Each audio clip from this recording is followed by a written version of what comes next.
leap of faith. This is the way. Truth is, I am Iron Man.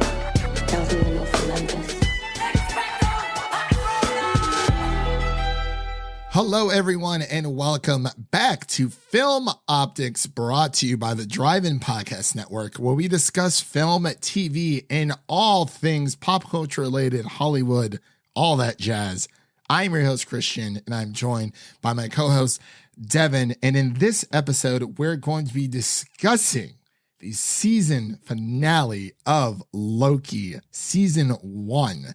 But before we get into today's topics, and we're actually going to be talking a little bit about the my God, wow, Emmy nominations. Excuse me. We're also going to be touching on that just a smidge, and then we'll, get into the real reason why we're all here. But before we begin today's episode, you can listen to our podcasts on platforms around the internet. And if you're a new or seasoned listener to the show, we would love to hear from you guys. Follow us on Instagram and on Twitter at Film Optix. That is Optix with an X. So Devin, my friend Devin, before we get into the Emmy nominations, how are you? It's a glorious day. Is it? It really is. The Loki finale just wowed us. Nice way to wake up in the morning. It really, really did. This one's called For All Time, Always, I believe. The TVA motto. A TVA motto. There we go. I'm telling you, dude, I was so excited. Last week I was excited too, but I'm like, this is the finale. Like, this is what we're here for. We got to figure out how it all ends, how it all wraps up. So we're here to cover it for you guys. We got your back. Don't you worry. But Devin, man, oh man, before we get into all that really quick, I want to take a minute to talk about how this is a great time for television altogether. The Emmy nominations are here. And I think, as of this podcast, it being the series or season finale of Loki, season 1, I feel like we can kind of gloss over a few of the nominations of the Emmys that are happening later this year. I believe in September, if I'm not mistaken, on CBS. And actually, you can watch the Emmys if you have Paramount Plus. You can watch the Emmys on there for free, or quote unquote free. So congratulations, Devin. That was a nice clutch that you made for us when it first came out. But it's starting to pay off. It's okay. It's already started to pay off for you. It has. For me. And it will continue because we have Avatar Studios coming out. All that stuff's going to be moving to Paramount Plus, and they also announced everything Nickelodeon related, like iCarly, Avatar: The Last Airbender, is of course eventually going to go back to its home on Paramount Plus whenever those deals have went through. So, I believe it was the CEO of Nickelodeon. He's like, it's only a matter of time. What did you expect, type of thing. But I wanted to kind of, talk about the Emmy nominations here for a bit. I wanted to go into the drama series, the reason why we're all here, or the reason why people kind of tune into this. So we have The Boys, we have Bridgerton, The Crown, we have Handmaid's Tale, Lovecraft Country. Very relevant today for reasons. Yes. That's why I wanted to tie this into this episode. And we also have The Mandalorian, Pose, and This Is Us. Those are all of the drama series that have been nominated for Best Drama Series for the Emmys, the 2021 Emmys, which is the 73rd Primetime Emmy Awards. Excuse me. I had to be very technical when it comes to that. But really quick, Devin, I wanted to, as you're scrolling through this list, I know there's been a lot of buzz the WandaVision has been getting as well. But is there anything you kind of want to, throw out there that you're excited for, that you hope gets the win for the 73rd Primetime Emmy Awards? The only takeaway I had when I saw all these announcements was just how hilarious it was that Don Cheadle got nominated for his 5-minute role in Falcon and the Winter Soldier. It really feels like the Emmys just accidentally did it. They're like, yeah, get the black guy from Falcon and the Winter Soldier. Not Maybe that they were black guy. trying to get Carl Lumbly, and then they just accidentally gave it to Don Cheadle. Oh yeah, because Carl, you played Isaiah Thomas, right? Isaiah Bradley. Isaiah Bradley, excuse me. Yes. Yeah, that I thought that was hilarious. He definitely should have been the one to get it. Yeah, and then Don we kind of talked. Although I guess yeah. I don't really know the distinction for guest actor. Yeah, How do you get considered to be a guest actor? Maybe it's just one episode. Maybe, and we always follow the. Although Oscars. Carl Weathers was in multiple episodes, so yeah, that's true. I mean, the Emmys are a bit different from the Oscars, but I really I love the Emmys because I live and breathe TV. As much as we do love talking about TV here, I mean, film here on the Film Optix podcast, of course, film and TV is what we do, but I always lean more towards the TV side because I love the character development and whatnot. But I also wanted to give a shout out to the a few of the variety special pre-recorded category. We have 846, the Dave Chappelle special. We have the West Wing special. To benefit, we all vote. We have Bo Burnham's Inside, which I've yet to watch, and it is on the top of my watch list. We have the Friends reunion. We have Alexander Hamilton. Yeah, it's so good. It feels so long ago. It's so good. It's considered a TV series, and it's part of the Emmys and the Oscars. So, excuse me. And we also have David Bryan's American Utopia. But I believe it's either Mandalorian or WandaVision has the most. Mandalorian. Is it I thought it was WandaVision this year. I could be wrong. They're like 1 and 2, I think. Okay. Yeah. But have you checked out Ted Lasso or anything like that? That's another thing. I actually have started season 1, and it is actually pretty good. Oh, I gotta keep the old. I don't like soccer at all, but it doesn't really focus on soccer. It's more about Ted Lasso. Okay. Yeah. And the other real quick thing I kind of wanted to just highlight here for the limited series, because I know there are some things that people are looking forward to. Of course, there's Best Supporting Actor in a Drama Series, Best Actor in a Drama Series, but we won't get into all of that. But that will be in the description of the podcast if you guys want to check that out. But for the limited series, we have the nominees are I May Destroy You, Mayor of Easttown, The Queen's Gambit, The Underground Railroad, and WandaVision. Gotta love it. It's all there. It's taking it home, Devin. I'm telling you. Actually, I really Queen's don't know. Gambit. Yeah, I was gonna say that's my pick. And actually, I started Mayor of Easttown. Very good. Very, very good. It's pretty stacked. But out of those 5, the ones I probably take away from me, I mean, I'm watching Mayor of Easttown right now, but never heard of May I Destroy You or the Underground Railroad. So those are the only 2 that I haven't seen. But I'm definitely Ted Lasso's on my list. Bo Burnham's Inside. And of course, with me finishing up Mayor of Easttown, maybe Handmaid's Tale, but that's a little bit of a longer commitment. But those are going to be I recommend Ted Lasso after Bo Burnham's Inside because it'll cheer you up after some of the depressing topics of Inside. Okay. Yeah. I just really love the Emmys. It's a great time for TV, and there's a lot of great nominations here. We're not going to be able to get through all of them, but those are just the ones I wanted to highlight. So, but yeah, congratulations to all of the nominees out there. Just want to give you guys a nice little applause here on the Film Optix podcast, and we'll see you guys in September. Dun, dun, dun. No, it's all right. September 19th, by the way, just to be a little bit more clear there. So, Devin, are you ready to get into the meat of the potatoes, the cream of the crop, the reason why we're all here to talk about Loki episode 6, the season finale, excuse me, I keep messing that up. The season finale of Loki. For all time, always. For all time, always. We'll be back talking about it after this. We'll be right back after this.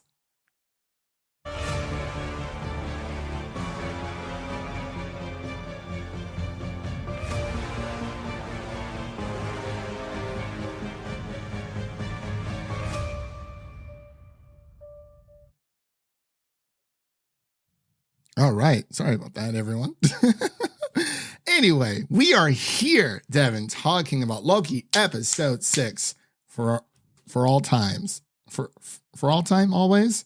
Forever, all time? Oh, yeah. For all time, always. Yeah.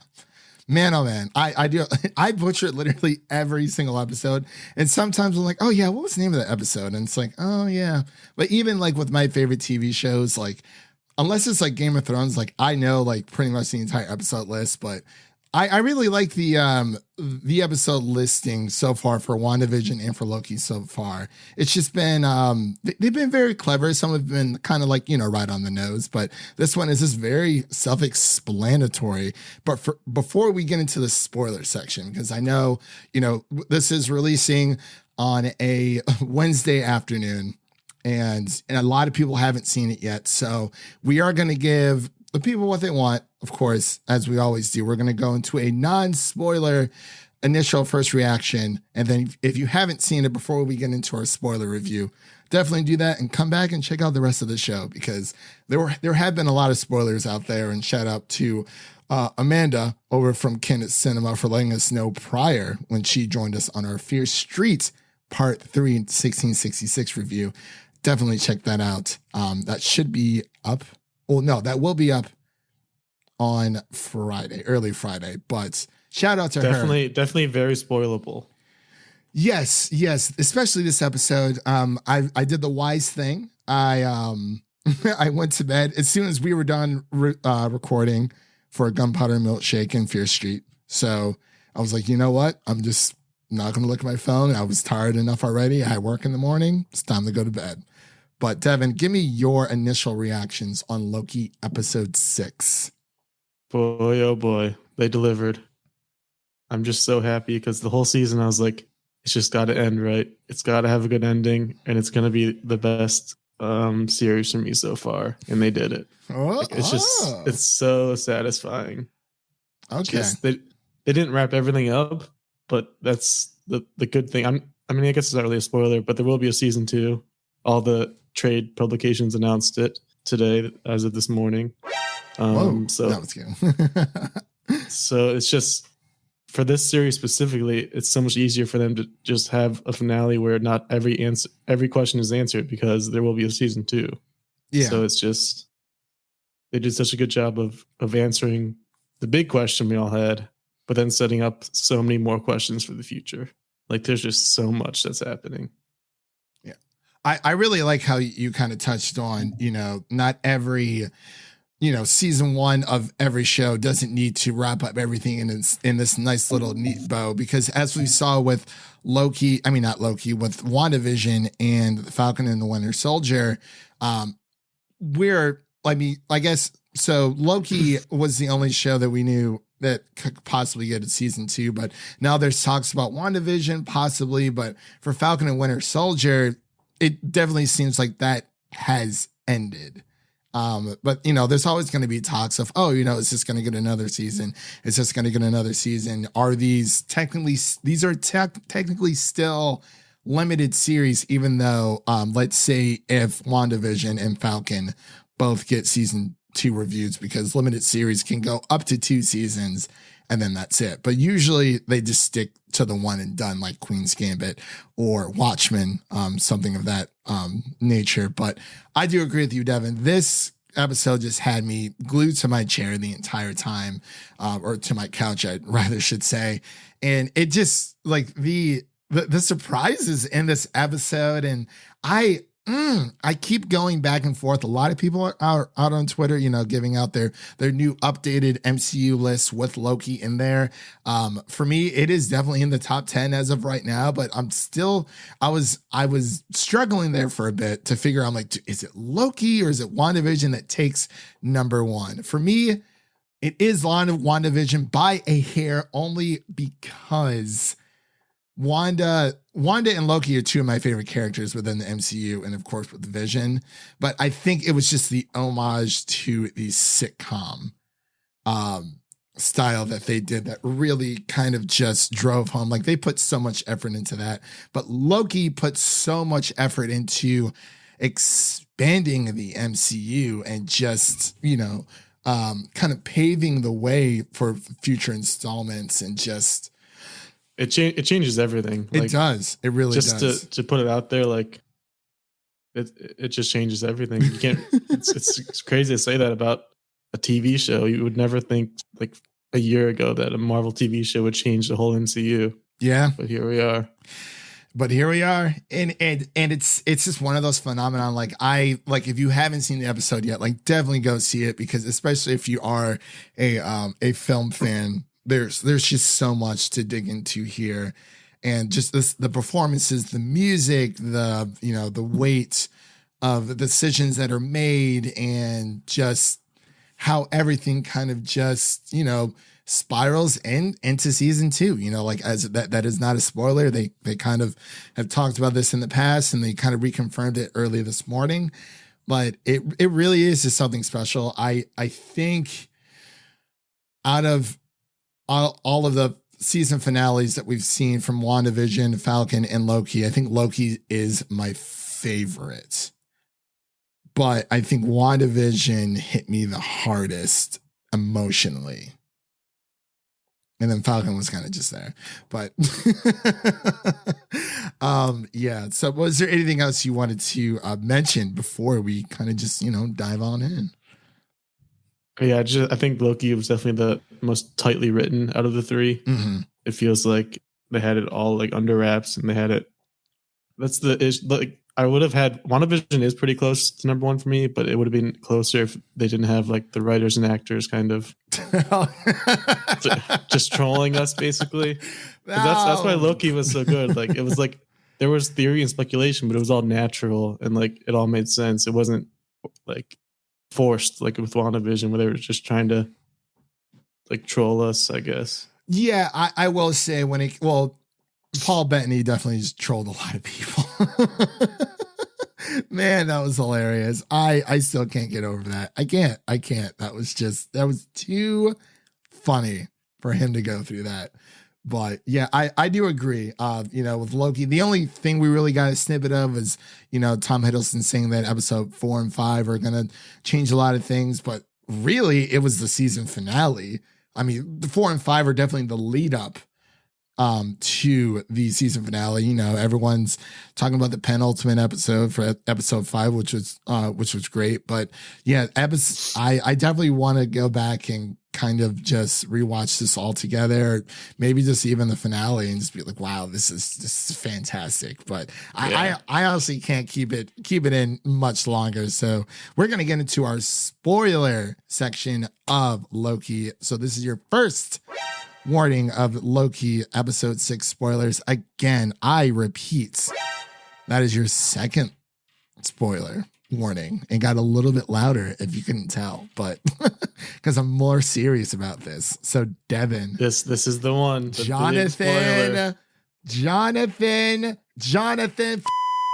Majors, dude. Oh, when that door opened and I saw that man, I just started cheering and clapping. I was like, oh my God, this is it. Our theories were correct. So it all led up to this. There were clues the whole time. It just all made sense.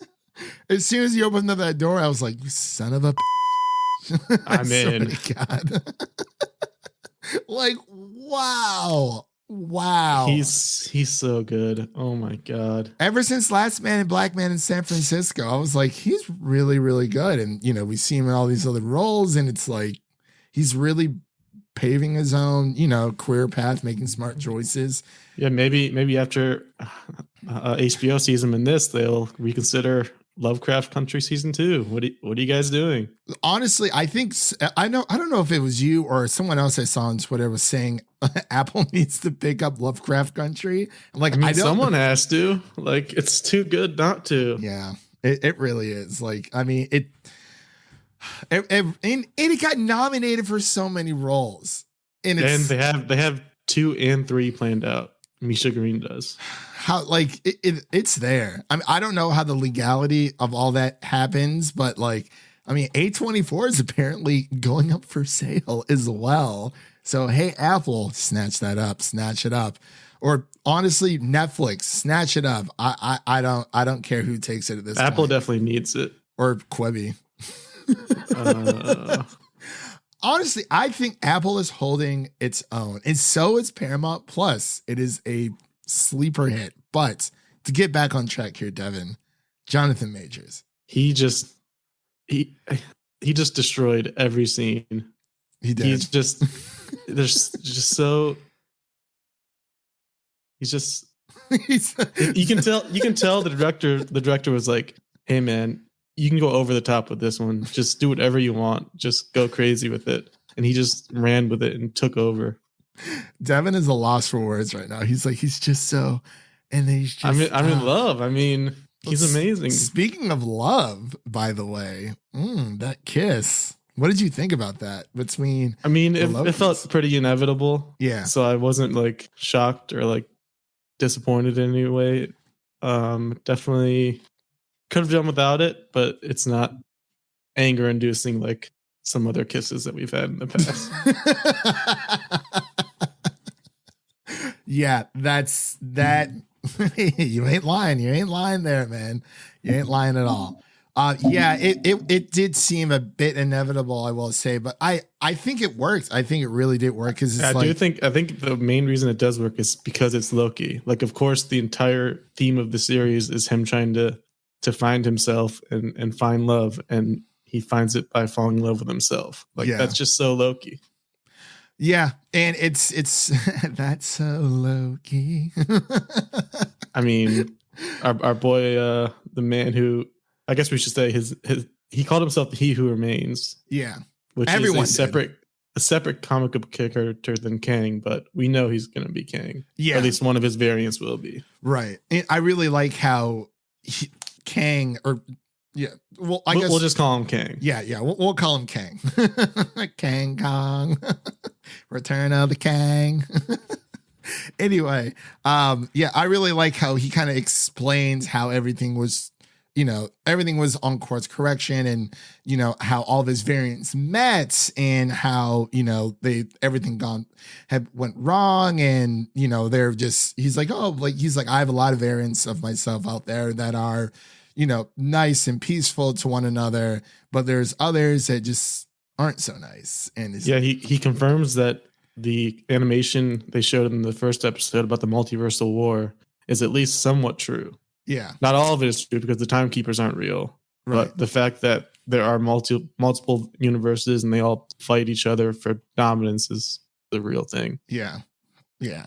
And I really like, he knew everything that was going to happen up to a certain point, as we thought. And it's just, I love it how you kind of hear, like, did you hear kind of like the shift, like when they kind of made, and then I was like, oh, what's happening? Yeah. I was like, oh my God. I'm like, is someone else here? And he's like, we crossed the threshold. He's like, I don't know what else is going to happen after the past 7, 8, 9 seconds. So it's like, and then he gives them like an ultimatum. He's like, you can either take my place, because he said that he looks younger than he is. Obviously, he has been alive for a very, very long time. We don't hundreds of lifetimes. Yeah. We don't know necessarily how long, but he does hint at that. And then he gives the Lokis a choice. He's like, you can kill me, and the entire the timeline will kind of just go off and into its own chaotic state, or and more of me will come after you. Yeah, and more evil versions will be here. Yeah, so that's if they kill him. But if they just take his place, they can like rule side by side. And then Miss Minute, by the way, I didn't think she was like the character, but yeah, I'm glad she got another appearance at the end. Just show that she's the sidekick. Yeah, Tara Strong did it again, man. Like, I swear. But yeah, she was serving alongside Kang the Conqueror. Yeah, she's technically above Ravonna Renslayer because she knows more than she does. Yeah, and speaking of Renslayer, she was a school teacher. We find that out as well. From Ohio. A lot of Ohio in the MCU recently. Hey, man, I don't know. I don't know what it is about Ohio, but I guess it's like one of those states. It's homely. Yeah, it is homely. It is homely. I will agree with you there, Devin. We can speak from experience for sure. But yeah, with Miss Minute, she kind of just leads them in, and everyone's like, oh, it's gonna be Miss Minute, she's gonna be the big bad. I'm like, oh, well, I don't really see her being the big bad, but she is definitely a suspicious, definitely a bad. Yeah, not yeah, a mini bad. Yeah, yeah, for sure. But and Miss Minute actually tells them that, like, oh, we can find a way. Tells both Sylvie and Loki. We'll just say Sylvie and Loki, just to make it a little bit easier. That there's a way for them to return back to normal timeline and not be variants and get everything that they've always wanted. And then this is really where you see, how similar they are, but like, it's like they're almost similar, like chemistry, like to a T. It's like 98% match, but there's those small it's little like things. they know each other, but that's also their downfall because they kind of know the direction each other is going and they aren't agreeing on this specific issue, but they know it. Yeah. And, Sylvie kind of turns down Miss Minute's offer saying, like, it won't be real. But then you see our Loki's face just light up. He's like, oh, together. Like that sounds really, really nice. Like together. And, he's like, I can get everything that I want, from the offer from Miss Minute. And then, going on through Kang. And it's like, you kind of find out that in a way you could say Kang's been manipulating people at the TVA. Because everyone there is a variant. So it's, he created everything. All of it. Man, I just love every time he was on the screen. Just he's like big. It's like big Willy Wonka vibes. Like Willy Wonka's just like the guy that's kind of like the final guy. He's trying to find his replacement. Yeah, and like kind of creepy, but he seems happy and nice, but you can't really tell his end goal. Like you want to feel bad for him because he's been alone for like all these years, but in a way it's like he is evil, but he's not violent. Like at least not this version. Yeah, at least not this version. Like he has his own agenda, and he was pretty transparent with them about everything. And it's just like, and I love how he was chewing on an apple like the whole conversation. It's just like, Adam and Eve. The comparison is right there. Loki is Adam and Sylvie is Eve, and he's trying to give him the apple. You know what? I didn't even think about that, Devin. Did not think about that whatsoever, but I love that analogy. I absolutely do. Like, wow. Because I wasn't even thinking about that. And now that actually makes more perfect sense. And then you have, they're between Loki and Sylvie, they're trying to figure out how, like what to do. Look, like Sylvie just wants to jump the gun because that's been her main goal. That's her life purpose. Yeah, because her entire life has been ruined by the TVA and her being on the run and whatnot. And after learning what like happens to all of these variants and them being plucked from their homes and whatnot, and it's actually kind of heartbreaking because they start fighting and then Loki's like, hey, like, let's take a second to think about this. And she's like, well, there's nothing to think about. This is more of, like you just want the throne, which I kind of think he does. But at the same time, I kind of think he doesn't. He just wants to make sure that they're making the right choice. But I love how it kind of puts you in their shoes. Like, what decision would you make? Like, because that's not easy. It's not an easy choice. This is a Fable level choice. No, let me scratch that. This is a Mass Effect, like 2 Mass Effect 3 level choice of what to do. Because it's like on one hand you have you kill the guy who's been manipulating your entire life and taking away everyone's free will and basically controlling everything they have done and will do in their entire life. You either take him out and then evil versions of him come and kill you either way. Or you take the throne from him and continue on his kind of sinister life work. Yeah. And this is another example of, a villain being standing to the villain and like, hey, like he actually has a point. I can see why he did this. I can see why in this universe of, that he's created this entire timeline, why he did this. It was, he is, in a way, keeping the universe safe. Yeah, yeah. So it's However, and ends to get the means he does it, but yeah, it's like, I mean, if it costs taking away people's free will, so be it. And it's kind of like he's kind of it's like Thanos, you know, he's like Thanos didn't really know if, you know, making the snap and just destroying wiping out half of the population across like the entire universe was going to fix things, but he did say, you know, he is the only one with the will to act on it. And it seems that Kang was the only person that was willing to act on this. So, I mean, you just put Kang up there with the greatest MCU villains of all time right now. Let's go. I mean, yeah, I'm wearing my Ant-Man shirt currently in celebration of I'm sorry. of the great reveal of Kang. I missed another mark. I'm wearing a Gibson guitar shirt. I'm sorry.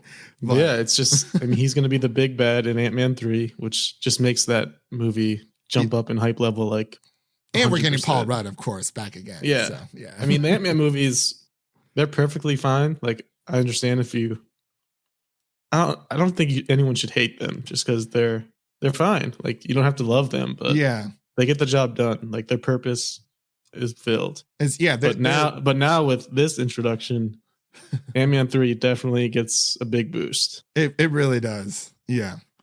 It really, really does. Yeah, and I do agree with the whole Ant-Man thing. It's hard to hate those kind of films because it's like they aren't bad films, like at all. I mean, like you said, if you don't like them, that's fine. But it's like hate is like it's a little bit of a stronger word when it comes to that.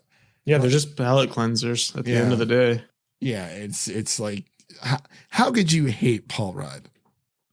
I don't know, man. He's the best. Like that smile, the man like barely ages. He ages up like maybe 2-3 years every like decade or so, but he still looks as handsome as he was on Friends. You know, that beautiful smile he's got. So, but yeah, man, it really back to the choice that they made. It's I really love how they kind of, you know, how Loki and Sylvie are talking and they're fighting back and forth, and it's just like there is that internal struggle.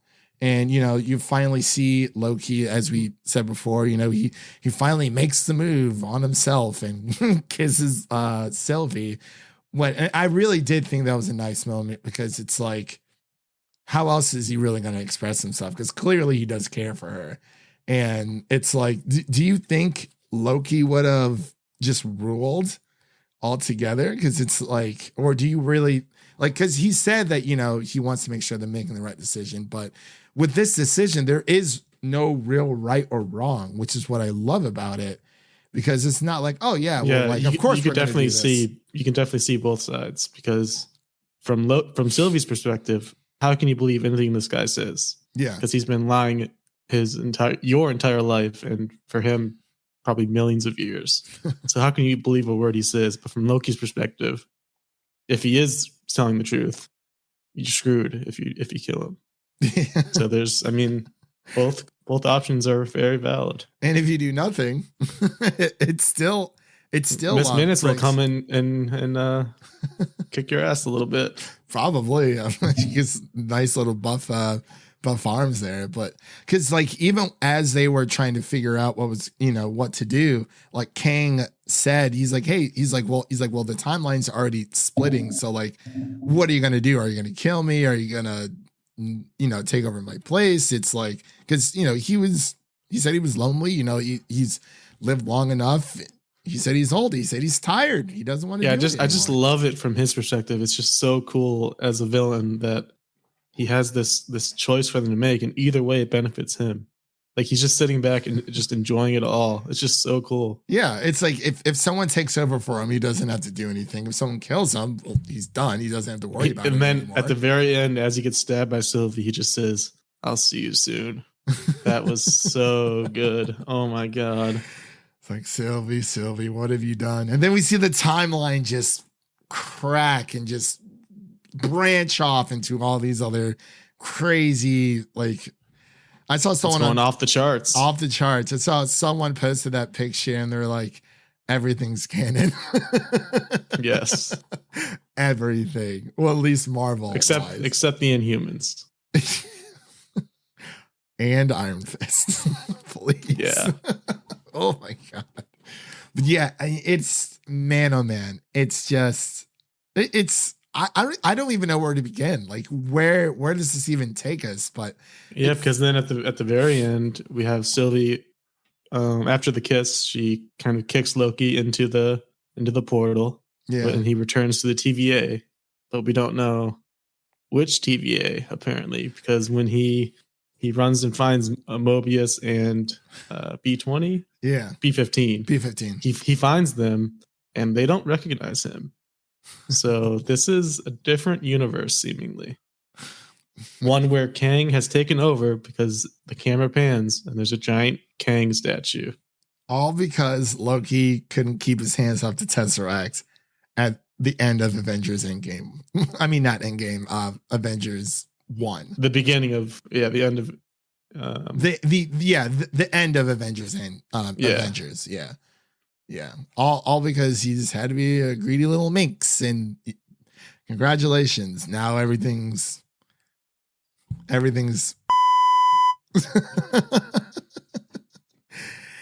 so yeah, wow. And the episode's only what, like 46 minutes? 45 minutes. And we got all that because during the very beginning, like they just, okay, here's King the Conqueror. Here you go. Yeah, I love how they got it out of the way. Like right away, you get to soak in his glory. No catchy song title. No, I'm just joking. It was King the Conqueror. It was King who remains all along. I think this, out of all the villain reveals, was definitely the best. I mean, granted, yes, the song's very, very catchy from Agatha All Along, but everyone was theorizing. It wasn't a surprise.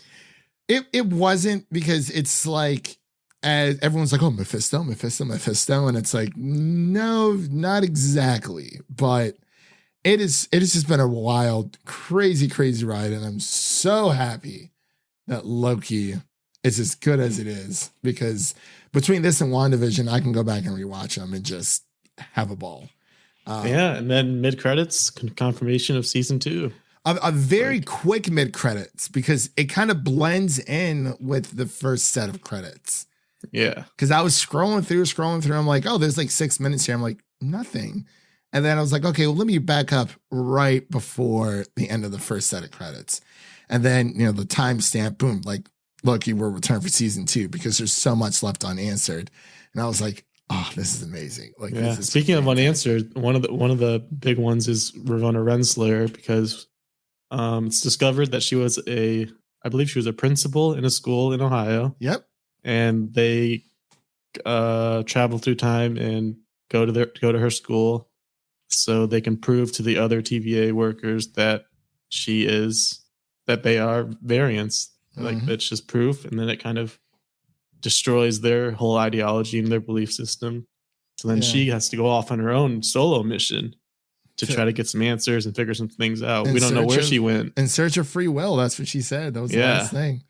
We don't know where she went, but she's going somewhere, and she is a pretty cool character herself. She is. And in the comics, her origin is she has a relationship with Kang. So we'll see how that goes. I mean, she did seem very close. I mean, definitely she knew that the timekeepers weren't real. Like she knew that. And then, Miss Minute gives her some kind of files that she didn't ask for, but she had said, oh, like, he who remains, thinks that this will help you out more so. So she kind of takes the files and off she goes. Mary Poppins out of there.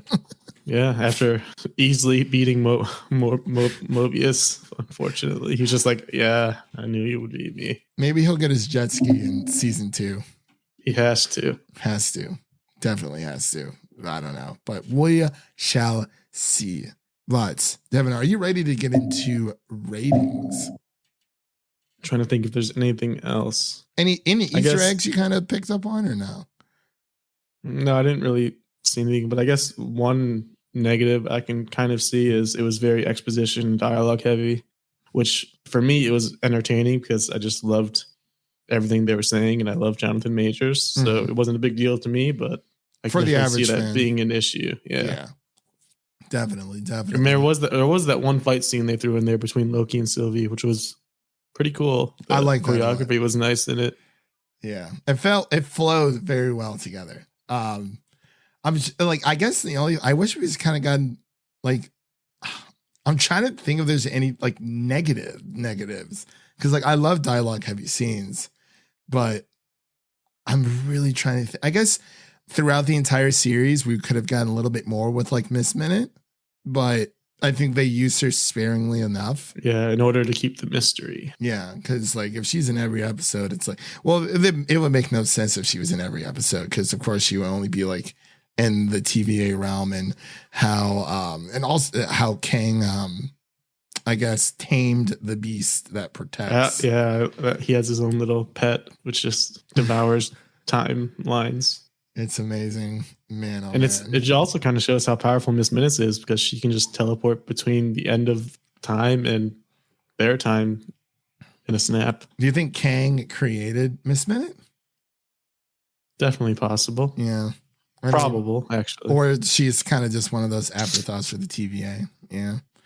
I don't know. We'll just have to wait and see. But you ready to get into our ratings, our scores? Let's do it. All right. So, Devin, give me your score for Loki episode 6, the season finale.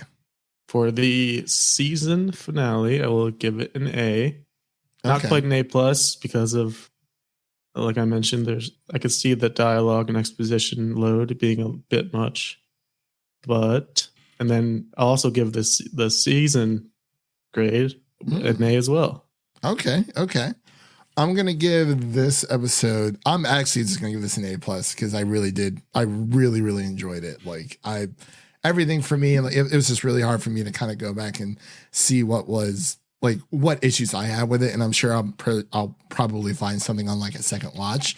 Overall, I'm just going to give this a solid A, as a season overall, as well, just because I really, well, let's give it, let's knock it out to like a 10, like an A minus. Let's do A minus, because, I mean, like just throughout the journey, there were some things where I was like, yeah, like I get it, but like maybe now knowing the ends and how everything works, it'll enhance that for me. So much like, if you're watching through something the first time, you're not going to understand everything. So it does warrant a rewatch, which is great.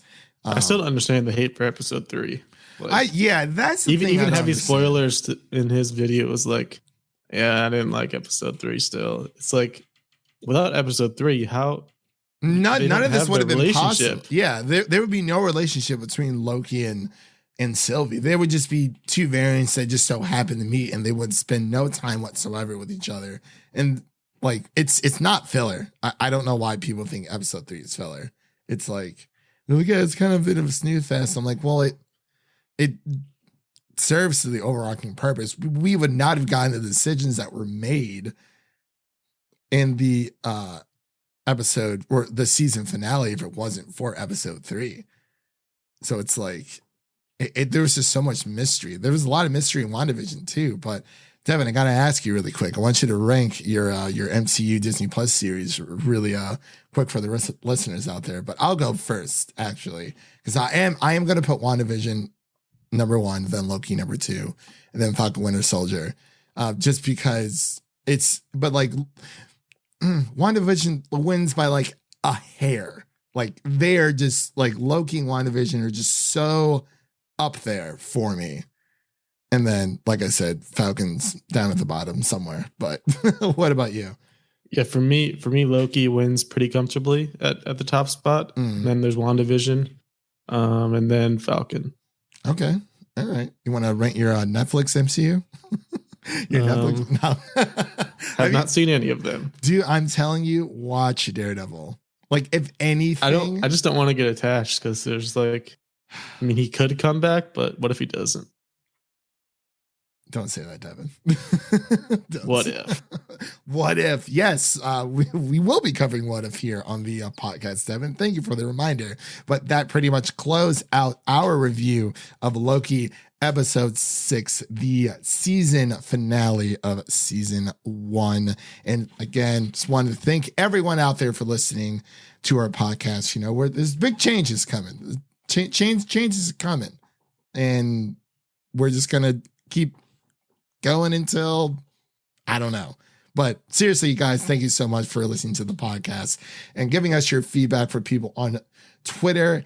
And we should be announcing that winner for the Batman animated series soon. I'm just waiting on a few things. I know it's been a little bit long overdue, but please just be a little bit patient with me for it. So definitely, if you enjoy the show, again, leave us a 5-star rating and review on Apple Podcasts or wherever you leave your, listen to your podcast. You know, there's Spotify, there's Deezer, there's a lot of them out there. But follow us on Film Optix over on Twitter and Instagram. That is Optix with an X, because that's where we can, like, you know, get to know you guys and figure out, you know, what your MCU ranking is or what your thoughts of Loki episode 6 are. But before we close out here, what's coming up on the pod, Devin? What's coming up on the show?